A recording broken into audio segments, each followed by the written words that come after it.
All right, guys, just stopped, got my cold smoked coffee, and we're headed to the job site. We're doing concrete today, and we're doing some wall framing today. Let's get it. You guys think I should clean my windshield? I do. Literally used so much washer fluid driving on these dirt roads over the last few months. I don't even have any washer fluid in my truck anymore. So I need to get more washer fluid because it's out of hand. Anyway, we're almost at the job site. Let's get to work. All right, guys. So first things first today is we are clearing. We're getting rid of all this junk that's sitting over here so we can have the concrete truck come in here. Hopefully he's gonna back down the center of these and then he'll pour them as he drives out forward. So what I'm doing is getting all this junk out of the way so he can do that. And then I need to actually reset those forms because they're not level. I just kind of threw them in there. So reset those forms to where they're sitting pretty. And we should get concrete poured. So I'm gonna get that done first. Then I'm gonna start framing up some walls while I wait for the concrete truck. Big day today, let's get it. All right, guys, I'm sorry for the wind. It's just always windy up here, but what I'm starting to do right now is frame up some walls. So what we have is we have a 40-foot wall here behind me that I'm getting ready to frame. What I did is I took the bottom plate and the top plate, you can see right here. I took the bottom plate and the top plate and I tacked them together just with a few nails at any joints that I was putting in there, and I kept the nails sticking a little bit up so that way I can pull them apart whenever I'm done marking it. What I'm gonna do is I'm gonna flip this on in like this, and I'm going to first mark my windows because I know where my windows need to be when it comes to the interior walls. I'm gonna mark my windows. Once I have my windows marked, then I'm gonna go through and mark my stud layout, and then we'll be able to start framing this up. What I would do is make sure you check your window schedule and figure out what your rough openings are, because I have definitely made the mistake where I have framed the window openings to the dimension of the window, which is different from the rough opening. The rough opening is usually an inch to half-inch-ish larger than the actual window opening, but your windows should say it, or your window schedule on your plans should tell you the rough openings. So go through, mark all your windows from your plans where you want them to be. If there's anything that looks weird, like, hey, this window seems like it's going to be really close to a door or really close to a corner wall coming in, you know, adjust accordingly. It doesn't have to be exact. It would be better to be framed to where it's visually pleasing than if you just go off the plans and someone messed up and say you have a window so close to a wall that you don't even have room to put, you know, window trim around it on the interior. So just be aware of those things. Be aware of where your interior walls are hitting, so you're not framing windows in those areas. What is up, guys? So this is me looking very capable of marking my window layout. I'm really good at marking window layouts. All you got to do is pull your number from wherever the plans say to pull your number from, mark, score, and you got your window, right? It's pretty simple. It's really kind of hard to mess up. Guys, you know I keep it 100, so let's keep it 100. Look at this mess that I made here. Flip you guys around. Yes, look at this mess. Oh, it's embarrassing. It's very embarrassing. Had a big issue here. So this right here is the kitchen window. The kitchen window needs to be centered, obviously, right where the sink is going. If a window is not centered by your kitchen sink, it will blatantly show and you'll never live it down. So when I was pulling my layout, I pulled the dimensions that I had on the plans, which was 72 from inside of the framing on that window to the inside framing on this window, which should have ended up being 72 inches from the bedroom wall, which is right over there. Did all that, marked it all out, not thinking about it, and then it looked a little close right here, so I measured it, and the center of my window did not line up properly where the center of the sink was gonna go.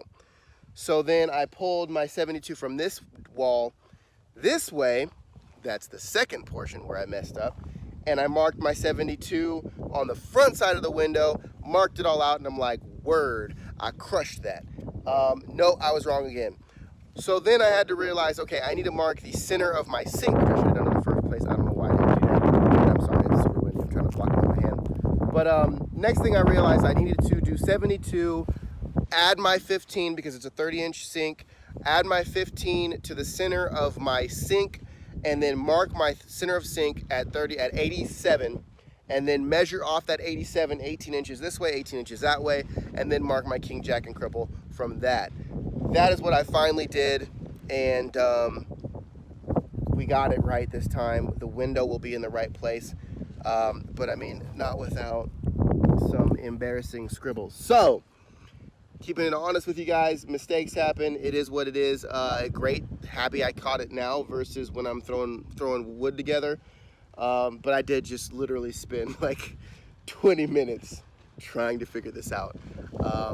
So just so you guys know, I keep it 100. I'm not ashamed of messing up. I mess up, you know, a lot. It's just a matter of double checking, triple checking, and making sure you don't waste materials and too much time if you let it go. Guys, so we're taking a quick pause from the the layout to go grab the concrete guy, which is out at the front of the property. We're gonna drive him back to the build site. And the reason I keep driving people back to the build site is because we don't have an address yet. We're waiting on that. So I can't give him an address. So, and I'm not smart enough to know how to do a pin drop. So I just meet him at the front of the property and drive him back. Plus we have a gate with a gate code. So rather than just give a bunch of people the gate code, I figured I'd rather just come out there and bring him in. So that's why I'm constantly running back and forth, picking up delivery guys and whatnot. All right, guys, so I got a lot of questions on Instagram and on TikTok about why I was using these 2x6 boxes, they're 24x24, on top of my holes for my posts. The main reason is it keeps my posts off of the dirt. If it were to rain or any dirt or mud would to kind of slough under the house, which hopefully should never happen. But if it were to happen, my posts would be off the ground about probably 4 to 6 inches above the ground.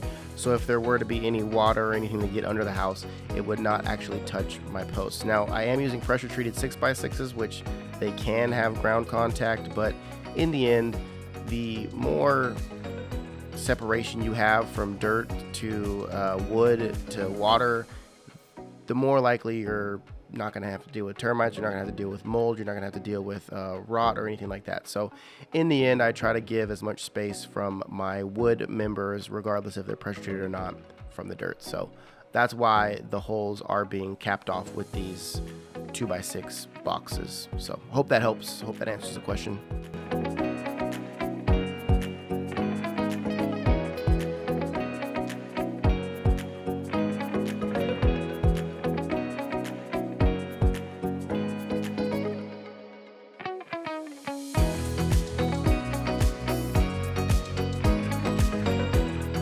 Guys, all these concrete piers are poured, so we're jumping back onto the framing of the walls. So we're diving into it. All right, guys, so what I'm doing here is I'm just pulling my top plates apart. I tacked them together with a nail every few feet and at the seams, and that made it so when I marked my layout, I could mark it on the bottom and top plate, and I knew that they would all be identical. So just pull them apart, and now I can start laying studs in between. You'll also see me cutting here. That's because I don't know if you guys have come across this, but 2x4 studs, the 92 and 5/8, have been absolute trash. So I've been having to buy actual 8-foot studs and cutting them down to 92 and 5/8. So it's the price to pay to get quality lumber and not settle for wood that looks like it's been eaten by a beaver. So that's where we're at.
All right, guys, so I got the first wall laid out, everything but the cripple studs for the windows and the sill plates.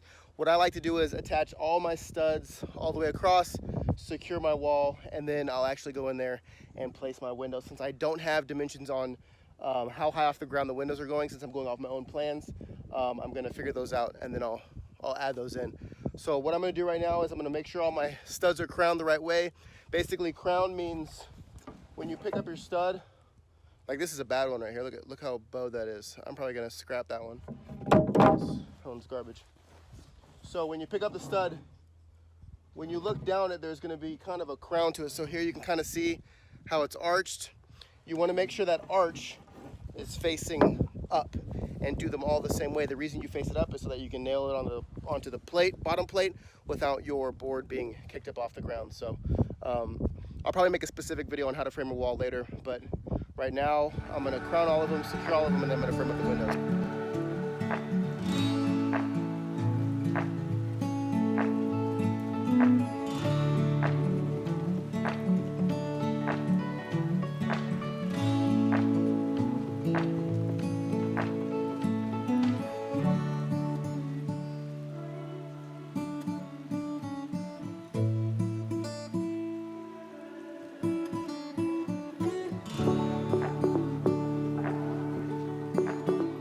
So what I did here is I chalked a line at 3.5 inches, which is going to be the outside of my plate, or technically the inside of my plate. And then I'm tacking nails, let's see, where's another one, at an angle, here it is, here's another one, to keep this straight on my line, on my chalk line. That will keep my bottom plate perfectly straight. Once I do that, I will rack the top with my measurements, my corner-to-corner measurements, to square the entire wall. Once the entire wall is squared, I'll do a couple tacks up at the top plate, which will ensure that this won't move out of square. While it's tacked in, I'm going to apply. I'm going to put my zip sheathing on, and I'm going to fasten it. I'm going to tape it. I'm gonna get it all ready to go, and then we will stand the wall. So that's kind of where we're at right now. I'm gonna show you how to frame a window real quick. I'm gonna start with the header just because I'm in a different spot right now. So basically a header for this situation, because I'm doing 2x4 framing, that's 3.5 inches. So in order for me to get a header that's 3.5 inches, so we don't have any indentations, because if I were to put these two 2x8s together, there'd be a 1/2 inch of gap, or a 1/4 inch on each side of the framed wall. So what you do is you grab yourself a 1/2 inch piece of sheathing, you slap it in there like you're making a salami sandwich, because everybody loves a good sandwich, and then you basically make it like you're at Subway. Bam, you got a plywood sandwich. You tack that together, and then that's gonna be your header. So I'm gonna go ahead and tack this together, put some nails on the front side, on the back side, and then we're gonna drop them into our window cavity. Sorry, I'm holding the camera crooked. And then I'll show you what's after that. Guys, so here's a quick overview of the entire wall. So it's a 40-foot wall. I'm sorry for the wind. There's nothing I can do about it up here. We have, none of these are tacked in. These are all just laying here loose. I mean, I can move all these boards. They're all just laying here loose. I'm gonna go through, crown all the boards as I tack them in. I just like that, because with this wind, some of them fall over, and I don't wanna pick them back up and put them in the wrong way. So I crown them and then I tack them immediately. Guys, so a quick tip on framing a corner. I believe this is called a California corner. It's super simple. It's basically you form an L with your lumber. So you do your exterior stud at the very end of your foundation, or very end of your wall, excuse me. And then you're gonna lay a stud flat, and you're gonna nail that in. What that does is it gives you backing for drywall. It also, this corner versus, I'm forgetting what the other corner is called. This corner actually gives you the ability to put insulation behind this portion of the wall versus the other one, which actually creates a cavity that can't be insulated. So I would suggest going with California corners if you're able to, and they're super easy to do. It really is just 2 members. I'm pretty sure it saves you 1 piece of lumber, if I'm not mistaken. I don't know. Super simple to install. So the awesome thing about framing framing your walls on the floor is that you can tape and roll your zip system prior to standing the wall up, which saves a ton of time and energy. So I went ahead and rolled out all of the zip tape on the walls laying down. Unfortunately, my camera's cut out when I was standing the walls because I wasn't paying attention to them, and getting the wall stood up was more important. But we got both of those walls stood up, and now we're working on the end walls, which is going to be the front of the house and the back of the house.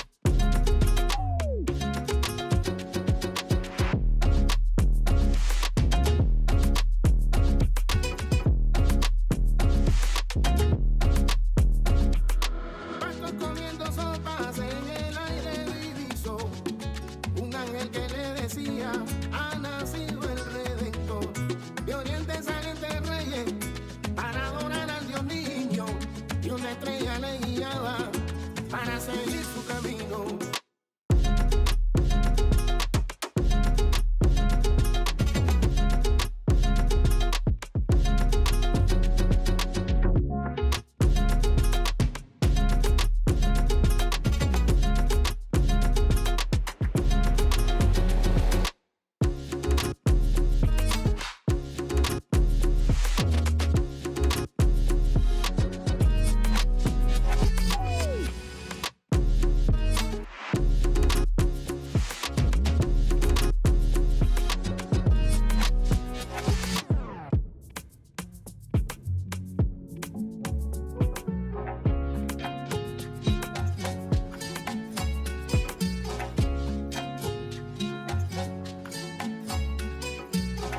Guys, so we got the front wall stood up. I know I haven't been videoing much for this one, but we stood this 40-foot wall all as one piece using the John Deere 317, and it actually turned out fairly easy. We got the front wall with the two glass doors, and then we have this front wall, which would be the living room, and then this is going to be the hallway, and this is actually an interior wall because the master suite will be over there. So my next step, thing that I'm doing is I'm framing up this back wall, which is only gonna have one window, and then it's gonna have closet space here. So this could be a simple wall, just straight studs except for one window, and then that's it. So we're gonna get that going.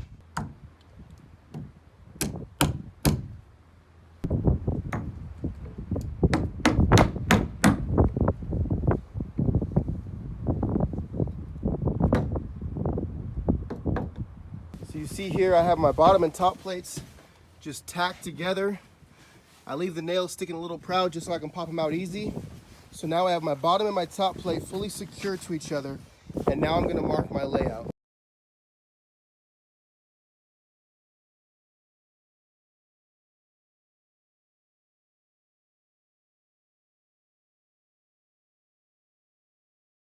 The reason I mark King Jack Cripple is because no matter where your studs land, these three components are going to be here no matter what.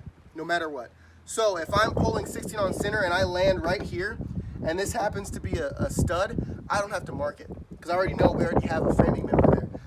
This saves you from marking 16 inches on center or whatever layout you're doing, and then you come along to put your windows in and you're having to cross out, you know, if you do X away or whatever, you're having to cross out things and write over things, and it's confusing.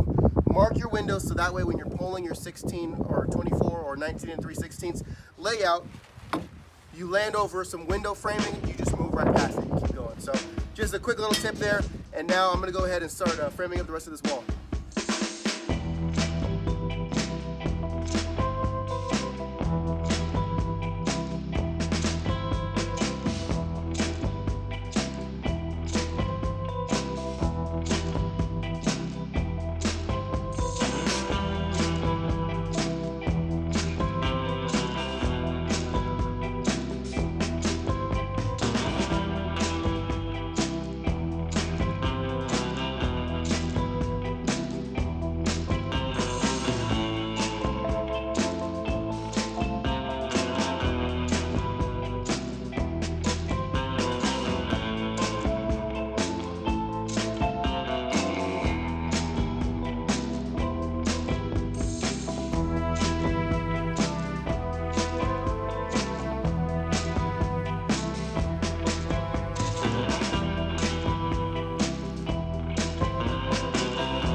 I hope you guys join me on the next episode. If you haven't already, I would appreciate you subscribing, ringing the bell so you get notified when I drop a new video, and leaving a comment if you have any tips, tricks, or just, you know, a thumbs up or down. Either way, I don't care. But I'll see you guys on the next one.